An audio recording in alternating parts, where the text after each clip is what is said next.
Hank's class now, the teen and college age, please. All the teachers yesterday, everybody had big classes, but we've enlarged the classes that are down here. Plus we have new ones upstairs, so there was plenty of room. And in the past, we've actually just had packed rooms with people out in the hallway. So that's a good problem, but you want to have optimal teaching conditions. So, okay, Stephen, thank you. Appreciate that.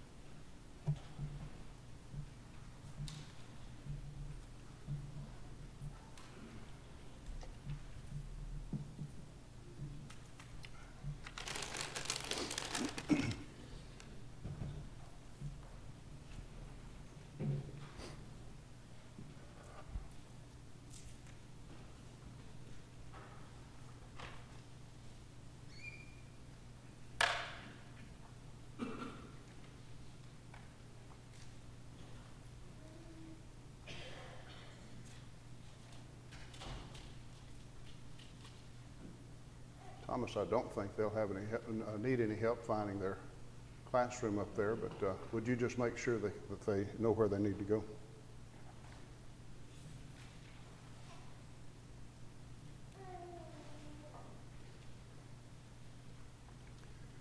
Okay, let me get a breath or two, and we shall continue.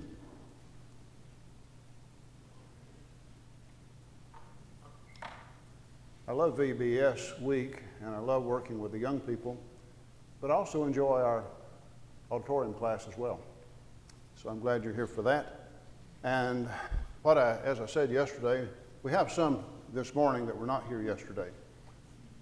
And most of you were, but those that could come today and not yesterday, we're glad to have you join us. One thing I said yesterday is that we are conducting this as a class, so it'll be a case where feel free to ask questions or make comments, and I'll call on you to help me with reading some of the passage. So we are in a class kind of format. Where I want to start is in Proverbs 13 and verse 7. Now, Stan, this is a passage you and I both have recently commented on in the class on Sunday morning here at Hanceville. We're studying Proverbs as well. And the one who makes himself poor with it this morning, we're talking about a wise person knows the value of God's truth. And when you think of that in terms of this passage of Scripture, in Proverbs 13, verse 7, there might be someone that appears to be rich, but is very poor. And I think in terms of, for example, the rich young ruler. In the parallel passages, I've got Mark, the 10th chapter up here. There are parallels in Matthew 19 and Luke chapter 18. And it's one of those things that no one passage calls him the rich young ruler. In one passage, he's called rich. In one passage, he's called young. In another passage, it's mentioned that he's a ruler. All three passages say he had great riches. But you put the information together, and it's proper to call him a rich young ruler. And so he certainly is one who appeared to be rich. And yet, when he asked what he should do to have eternal life, and the conversation continued, and Jesus told him to sell all he had and give to the poor and come follow me, what does the text say that he did? He turned away sorrowful. Turned away sorrowful. Now, you may have a different translation. I think the King James words it, he turned away sorrowful. And I still remember all these years later. You never can tell what young people are going to remember, and I try to bear that in mind. But I remember being a kid at Sayre. A few of them, remember he made the point, sorrowful is not an adverb, it's an adjective. If it were an adverb, it'd say he turned away sorrowfully. But he turned away sorrowful. That describes him. He's sorrowful as he turns away. He didn't know himself like he thought he did. Jesus saw in his heart that he was really putting too much emphasis on material things. That's why Jesus put it that way. And he never saw himself as he was till he was forced to choose. And he wouldn't let go at that time. I don't know what he did later, but at that time, we can make this point because the text makes this point, that he allowed his wealth to keep him from receiving true riches, spiritual knowledge, wisdom. Look with me to Matthew 16 and verse 26.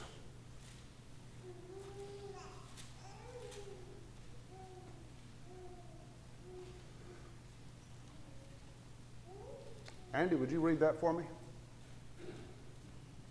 For what profit is it to a man if he gains the whole world and loses his own soul?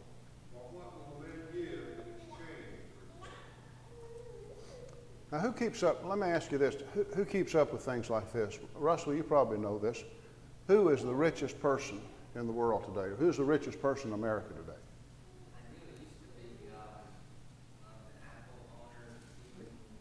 Bill Gates? No? Jobs? Okay. So I don't, who is it, Bill? Say it a little louder.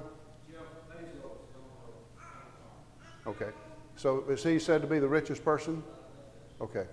So see, that's subject to change, right? See, you know, people like Bill know stuff like this. In fact, Bill is my go-to person. He knows everything. But if he's the richest, let's just assume that that's presently correct, Bill, and he is the richest person in the world today. Does he own the whole world? Well, no. The richest person in the world just has part of it. He possesses part of it. But see, Jesus takes it beyond that. It's one of those things, if for the sake of argument. Instead of just being the richest person in the world, for the sake of argument, you were to possess the whole world. Not just own a part of it and be the richest, but have the whole world and lose your soul. What would it profit? Now, that's a rhetorical question. It's not like Jesus didn't know the answer. He always asks questions, something impossible. No one person could have the whole world, but Jesus is granting that. If you could, and you lost your soul, what would it profit? And the answer, of course, is, well, nothing. You would lose everything if you lose your soul. That's the conclusion we're to come to. Or what will a man give in exchange for his soul? Well, the answer should be, it's so valuable you should give nothing in exchange for your soul. So that's the thing that we need to see when we're talking about discovering truth and how valuable truth is. That as we look at passages like Matthew 16, verse 18, that if one is not in a right relationship with God, no matter how much he has, he is very poor. You know, the irony is that even Christians will pass by somebody like the rich young ruler and will mention to their kids, now when you grow up, that's what I want you to be like. He's successful. You know, you work hard like he is, look what he's accumulated. And you might, so a lot of times people like that are, even among Christians, pointed out as examples of success. More so than the faithful, humble, godly.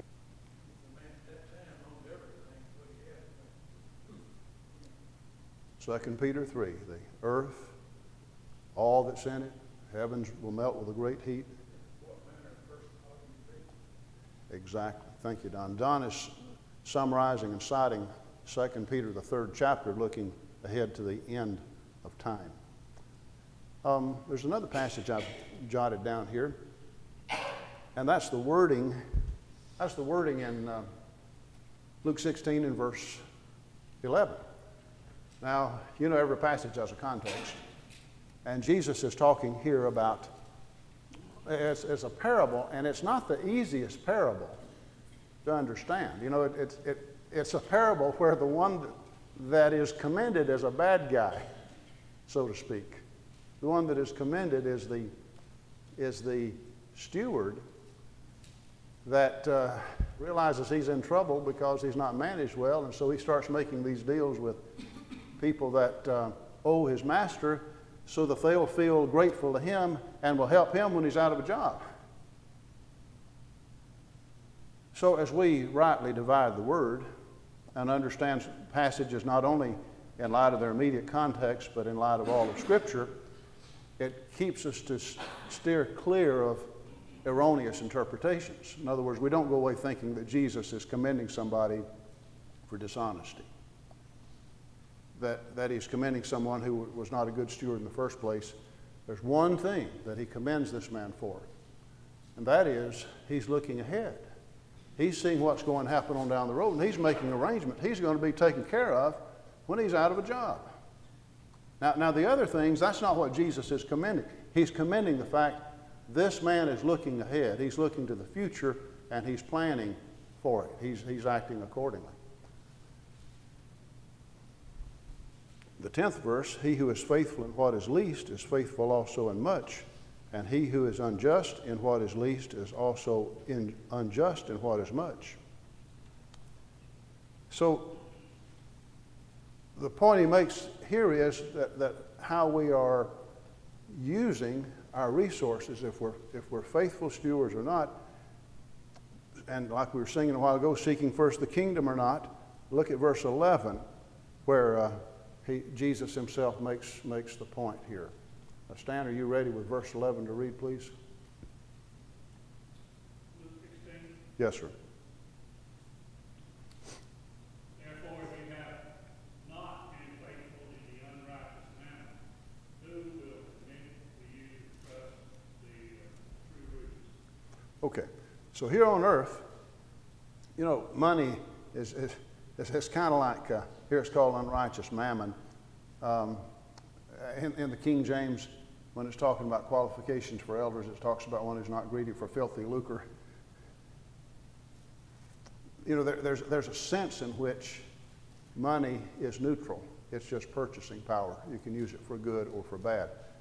But when passages refer to it as filthy lucre or unrighteous mammon, it's just how in general, you know, people will do anything for money, how that there's so often dishonesty,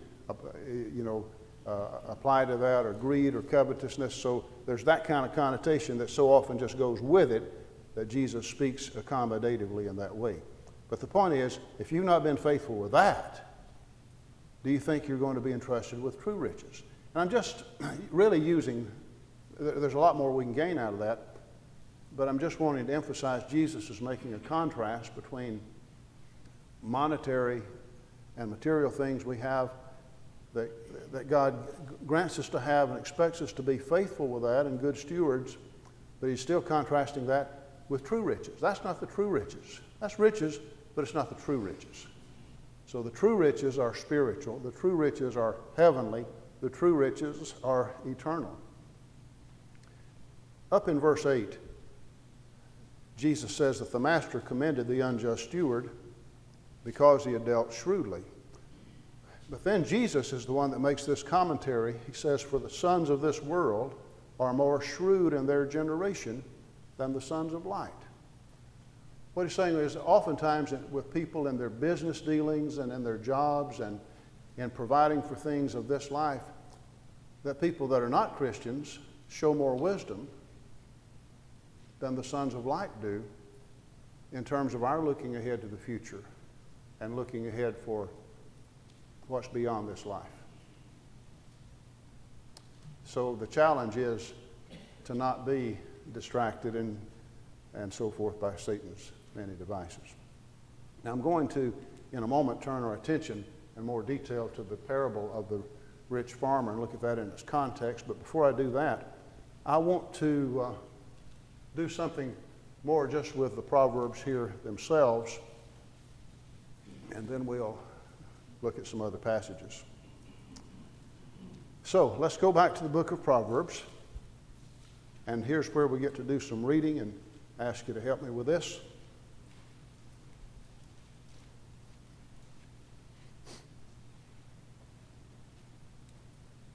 First observation to make is that as we know the value of God's truth, that a wise person is going to receive correction. He'll receive instruction even if it's in the form of correction. Let's look at some passages together.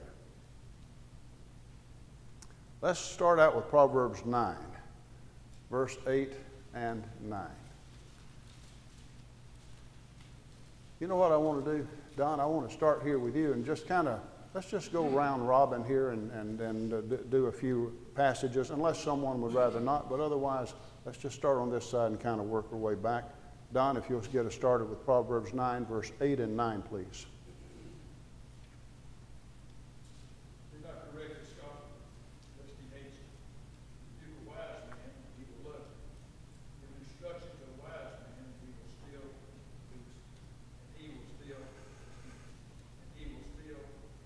wise. Teach a just man, and he will increase his knowledge. Okay, thank you. Appreciate that. By the way, yesterday I had all these passages in Proverbs and I had the verses printed out. I thought about that. I thought, I don't want these people getting lazy. A device that reminds me of my good friend Gary Kerr. He was encouraging, this was some years ago, he was encouraging everyone to turn in their Bibles, and he said, I recognize some of you have devices, but he said, I like to hear the sound of turning the pages. And well, there's a wise guy in the congregation there, one of these computer geeks, and so he created a device. I meant to say an app. He created an app. There's an app for everything, and he designed an app to go with the Bible so that when you turn to the passage, it makes the sound of pages turning. So Gary got what he wanted, whether they're using their device or their Bible, either way, he's hearing pages turning. And that reminds me of something else. Is it a sign of getting old that one thing is reminding me of another? No, don't say it, Bobby. But anyway, we had a lady that as a young lady, she had obeyed the gospel, but was out of service for decades. And after her husband deceased, she was restored and was faithful till her death. But anyway, when she first started coming back, her daughter was one of our faithful members. And when I'd give a passage, she had never experienced this before. So she asked, what is that? And her daughter says, well, Mama, that's people turning to the Bible, to the passages that Brother Leon has given. And so, you're hearing all that. And she said, well, why don't they just take his word for it? And Mama, we're not supposed to take his word for it. We're supposed to turn and read for ourselves. But see, there's a lot of places where they don't hear the sound of people turning to their Bibles. They're taking somebody's word for it. So anyway, we're in that boat. Now, getting to the point of this passage and desiring truth and realizing the value of truth, it's not always in the form of someone saying, you're doing a great job, just keep up the good work. And really, none of us like criticism. None of us really like to be corrected. But this is saying if your desire is for truth, even if it's in the form of someone saying, we need to talk, or here's something you're not considering, or I believe you're mistaken about that. So here you are with that listening ear we talked about yesterday. A tender heart. And so you rebuke a wise man, and he will love you. The scoffer will hate you. There's some people, if they feel that whatever they're doing has your approval, you're their best friend. But if you disagree, that'll end the friendship. Saul reached that point in his sin, King Saul. People that would go along with him, like Doeg the Edomite, well, they're his friend. People that would be a traitor and turn David in after David had delivered the city, for example, of Keilah, and the people say, we know where David is. Saul says, blessed be thou of the Lord. So you're his friend, but someone who tries to reason with him, like his son Jonathan or David, then he'd try to kill him. And so there you have it.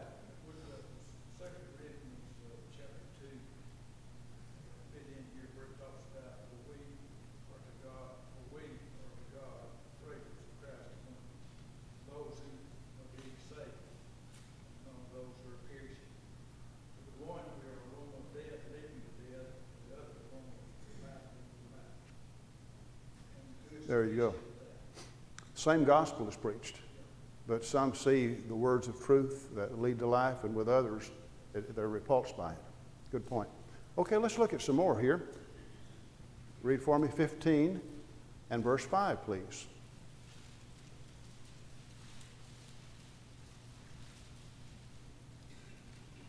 A fool despises his father's instruction, but whoever heeds reproof is prudent. Okay, good. Good. Let's go on to 18 and verse 2. A fool hath no delight in understanding, but that his heart may discover itself. Okay. That kind of reminds me of a good friend of mine who's deceased now. He was an elder of the church. And I knew who he was talking about. She was a good person. She loved company. But here's how it went. He made a visit to see this lady, and she talked for 2 hours, solid. I think the direct quote was, she talked a blue streak. You know what it is to talk a blue streak, don't you? 2 hours, solid, she talked. At the end of which time, he says, well, it's been good to visit with you, good to see you. And so he got in his car to go, and his wife and son were with him. He said, she didn't learn a thing from our visit.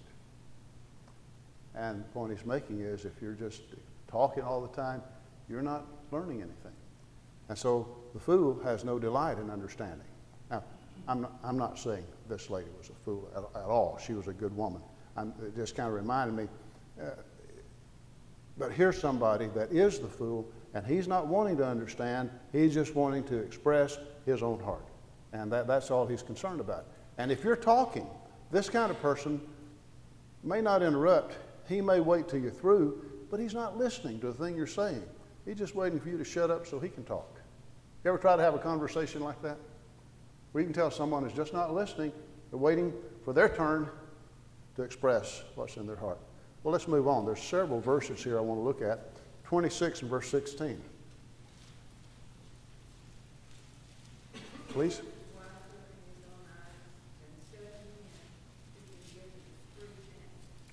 Okay. Now, that is a good one. It's almost a funny one, except it's not funny. Who knows how the word 7 is used in the Bible? Okay. A complete number. Sometimes it's even the concept of perfection, completeness, a perfect number. Now, if you were to have 7 men who could render a reason, what does that mean? Well, you've got 7 wise men. So here are 7 men in a capacity where you can combine their wisdom. And the sluggard is wiser in his own conceit than 7 men who can render a reason.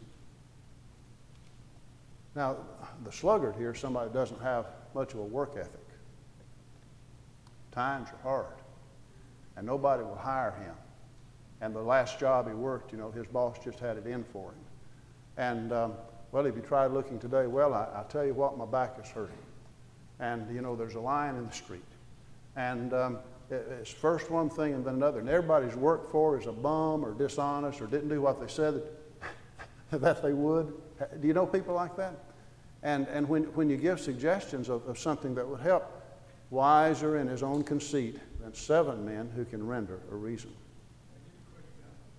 Yes, sir. Years ago, electrician, nothing wrong with electrician. This was a traveler. He was coming through Walker Steam Plant to get enough money to get back to Florida. He had no intention to work. He laid up in the table tray, made no bones back. I'm going to lay up there to catch me and then pay me off and then I'll go. That's exactly his idea was. Yeah. Making good money. He laid up there. He come there with no intention to work here. And he did. And they fired him. And he went on. Yeah, that's really a shameful thing. And he did. Yeah. Yeah. But what we see is that the Proverbs are contrasting the wise person with a foolish person. And if we're wise, there'll be times when we'll say, let me run something past you. And we mean it. We're wanting to listen. I've thought about this. I want to please God with this. I would value your opinion, your input. And there are times that we may have a blind spot. I remember very well talking to my friend Raymond Harville. Some of you knew him, about something I was thinking about. And he said, Leon, you don't want to do that. And he said, here's the reason why.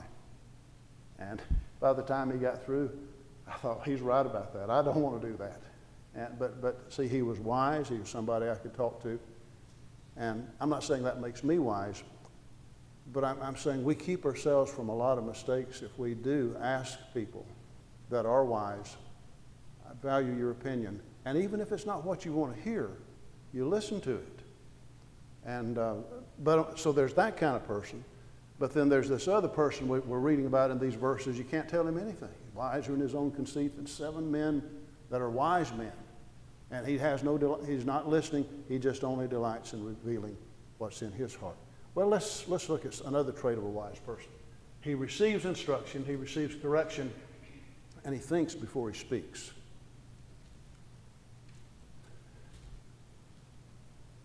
I want to ask you another question. Is time passing as quickly for you as it does for me? How does that happen?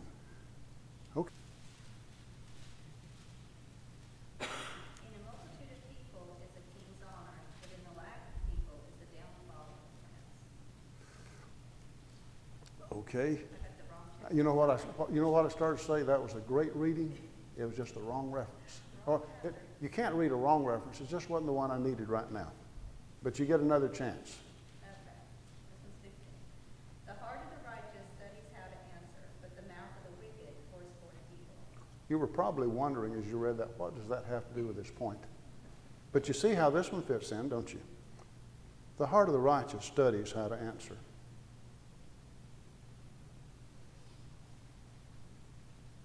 But the mouth of the wicked pours forth evil. I've seen people that make it almost... I mean, there might be a lot of things that might come to my mind that I shouldn't say that would be very hurtful. And even if I'm sorry, I didn't mean that, but harm is done. So the idea of just that being a great thing, that's not a good thing. The wise person studies how to answer. Put some thought into that. Think before you speak. So that's another mark of that. And I'll tell you what, I'm going to let that be kind of representative because there are others, and I'll give you a copy of my PowerPoint if you want that. But let's go on to my next point. A wise person finds pleasure in righteousness. And my next passage here is chapter 10 and verse 23. It is a sport to a fool to do mischief, but a man of understanding hath wisdom. Okay, so it's contrasting what you delight in. To do evil, that's what the fool delights in. But the man of understanding is wisdom. Let's look at another one, 15:21.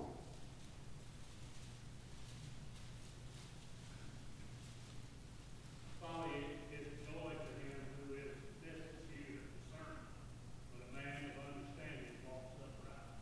Okay, so we find pleasure in righteousness. And next is a New Testament passage. It's 1 Corinthians 13 and verse 6. Linda, would you do the honors on that one?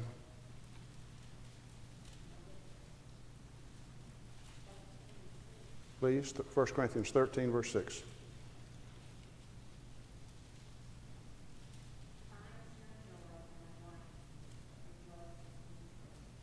Right? So we're talking about the value, discovering truth, realizing the value of truth. Some years ago when Robert Harkrider headed up as editor the coordinating authors to write the new Bible class literature series, the title of that, and it was published initially by Religious Supply, and now it has been purchased by Guardian of Truth, but it was called Discovering God's Way. And I was one of 30-something authors that were used. I wrote 2 of the books in that series. It took me about 2 years to do it, by the way. But the concept of, the reason it's called Discovering God's Way is the idea of focusing, as we're going through the Bible, to help the student in a quest to discover truth. The truth's been revealed. but you have to discover it for yourself and make it your own. And so what will help us so much is that we find our delight in that. We find our joy in that. The text here that Linda just read, love does not rejoice in iniquity. Love rejoices in the truth. I said that I wanted, though, as an illustration, as a Bible example, that as we follow in the adult class what all the classes really are doing, one example for contrast is to show the rich farmer that the Lord calls a fool, who did not see the value of truth and of things that are spiritual. One of the many things that Brother Paul Earnhardt has pointed out that's so very helpful. You know, he did his series on the parables here. He has a book on the parables. But a point that he makes, I guess probably wherever he does that series, is that it helps us to see what prompted the parable. In other words, what is the context? When it says Jesus spoke a parable, is there something that tells you why he spoke that particular parable? And so there's a context here in Luke chapter 12 before you get to the parable itself. And Jesus is really, in verse 1, he began to say to his disciples. So he's speaking to his disciples, and that would include the 12 apostles, even though that would not exclude that there would be more disciples. But there's also what verse 1 calls an innumerable multitude. Now, a multitude is big if you don't have any modifier. But if you say an innumerable multitude, that's really big. So there's a big crowd, but he's speaking to his disciples. That would include the apostles and other disciples. So what does he do? Just the bullet points. Beware of the leaven of the Pharisees. So he warns them about this doctrine that has a leavening influence that will be harmful. Look at verse 4, where he's giving them encouragement to not fear those that can kill the body, but not the soul. And how God cares. You're not forgotten. Verse 7, the hairs of your head are numbered. So the great value that you have. And then the promise of verse 8, that whoever confesses me before men, the Son of Man will confess before the angels of God. That's a wonderful promise that's followed by a warning that occurs there as well. And then some teaching about the Holy Spirit. And again, the promise to the apostles would be how that the Spirit in verse 12 would teach them in that very hour what they ought to say. Now, that's just 12 verses, and I've just done the bullet points. But would you say that's some good information?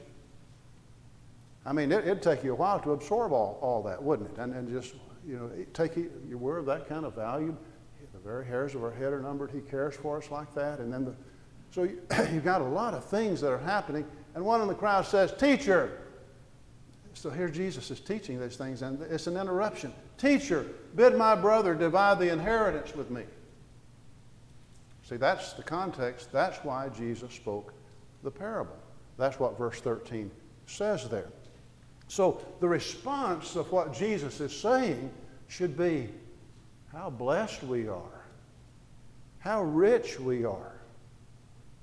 But when he comes out with that, "Bid my brother divide the inheritance with me," what did that have to do with what Jesus was saying about the doctrine of the Pharisees or not fearing men or confessing him before men, any of these things, the Holy Spirit? Does it have anything to do with what Jesus had said? Not one thing. There's no indication that that man who raised that question was seriously listening to what Jesus said. But this man is dealing with a master teacher. So what Jesus did was to turn that interruption into a teachable moment. In other words, that man was not expecting for Jesus to say, "Take heed and keep yourselves from covetousness. For a man's life does not consist in the abundance of the things that he possesses." And this is when,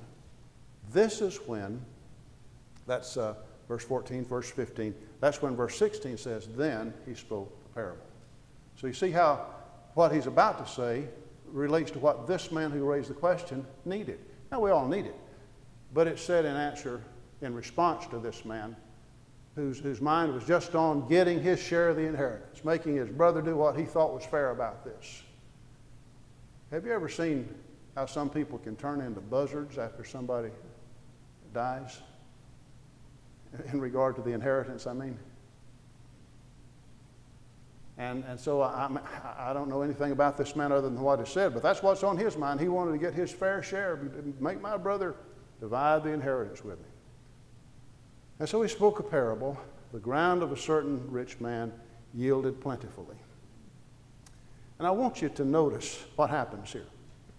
I want you to notice the utter selfishness about this man here. There are 13 personal pronouns in 3 verses. He thought within himself, saying, "What shall I do, since I have no room to store my crops?" So he said, "I will do this. I will pull down my barns and build greater. There I will store all my crops and my goods. And I will say to my soul, so you have many goods laid up for many years. Take your ease, eat, drink, and be merry." Now, this is really a great story. Because if Jesus said there was this man that was just dishonest and he got what he did by running over people and taking it unfairly, then he'd obviously be a bad guy. But farming is hard work. No matter how many modern conveniences we have that they didn't have then, farming's hard work. And so God has blessed him, but no doubt this man worked hard, he was diligent, and there's nothing dishonorable about what he had done so far as acquiring this, but the point of it is, in the acquisition of his goods, as you can see from what he said, God is far from his thoughts. There's no indication that this man would have denied the existence of God. But God doesn't really matter. He's not taking God into vital account. And he's guilty of a very serious error. More than one. One is that his soul can be satisfied with material things.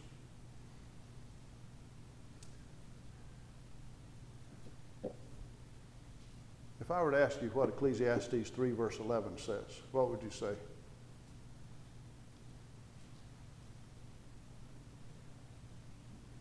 You know it.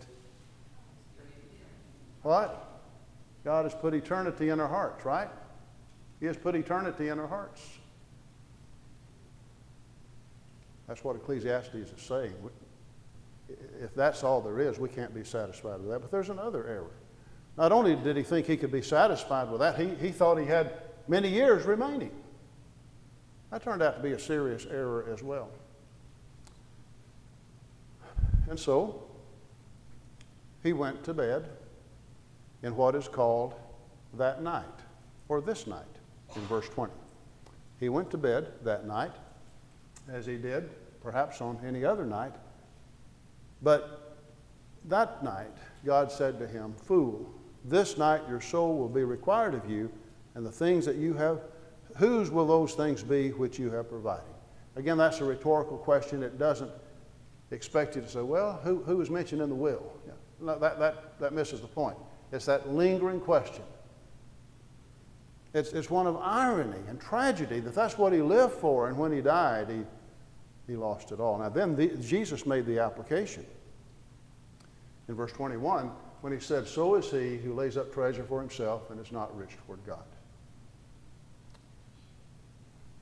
What I have, and we just have 3 minutes remaining, and what I have is 10 points that I want to make in 3 minutes. Pressure's on. So do you know shorthand? Okay, I thought maybe you did. Okay, what do we learn from this? A man's life does not consist in the abundance of the things that he possesses. Secondly, Ecclesiastes 5:13 makes reference to riches kept by the owner to his hurt. Wealth toward self is poverty toward God. He's called a fool by the Lord, and This is because he forgot that the earth is the Lord's and the fullness thereof. And so what we learn is that one may be wise in material things and a fool in spiritual matters.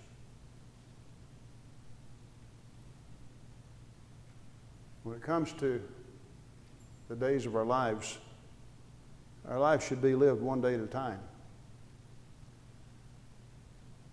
We need to make now count. We may not have years. What a lot of people do is what you might call despise the present, in the sense I'm using the word. Because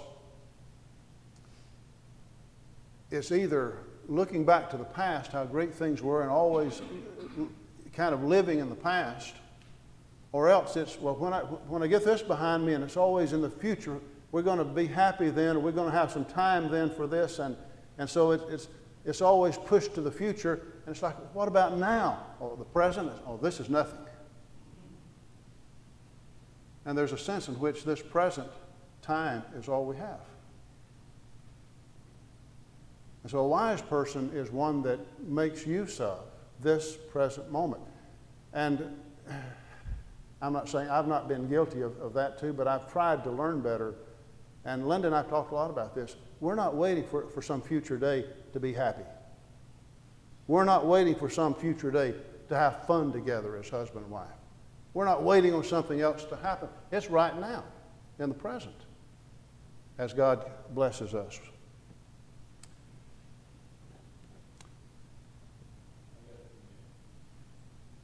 Thank you, Darrell. I appreciate that. 2 minutes, did you say? Okay, good. You'd be surprised how relaxed I feel knowing I've got just 2 minutes left because I'm using the present. The sixth lesson is that our security must be in God, not in the things of this world. Our real riches consist in the kind of thing that is summarized, that is contained there in Romans chapter 8. God is for us. God is the one who justifies. Who is he that condemns? And throughout all of this, Paul is saying, if you're a faithful child of God, in all these things we're more than conquerors. Would you agree, Russell, that's where the true riches are? The peace that God gives. Now, let me make this point in our closing minute. And that is that for all practical purposes, the rich man was an atheist. And what I mean by that is he makes choices as though God did not exist and lives as though God has not spoken. See, there's two kinds of atheists.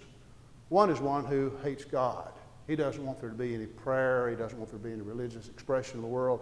He's foaming at the mouth, rabid, anti-God. That's one way to be an atheist. But the other is to say, I believe in God, or I believe in the Bible.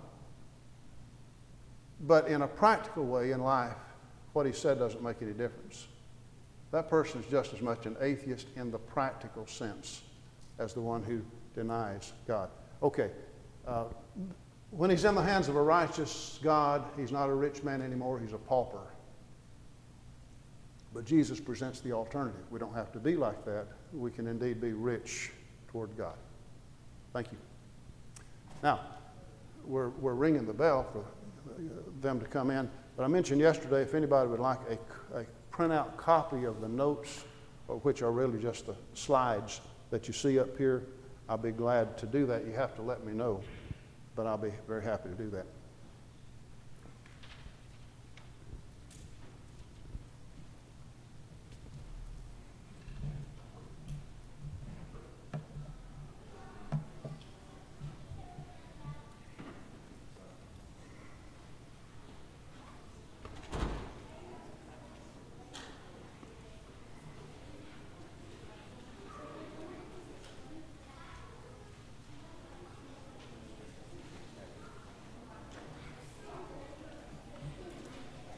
Thank you, RP.